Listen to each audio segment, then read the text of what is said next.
अमरावती ते भातकुली दरम्यान सकल दिगंबर जैन समाजातर्फे भव्य पदयात्रा व्रत महोत्सवाचं आयोजन करण्यात आलं। या पदयात्रेमध्ये 47 रथ बनवण्यात आले होते।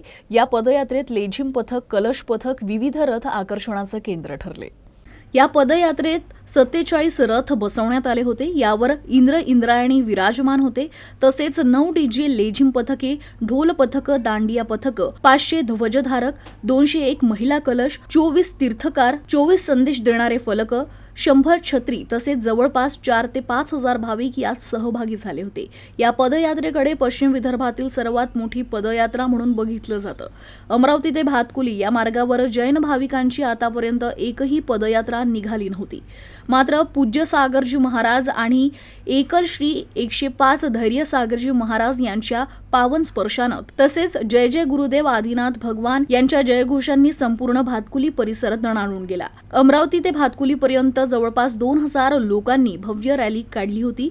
तर शुक्रवारी जैन मंदिरात सिद्धचक्र विधान मंडळाचे 5 दिवसीय कार्यक्रमाचं आयोजन करण्यात आलं होतं।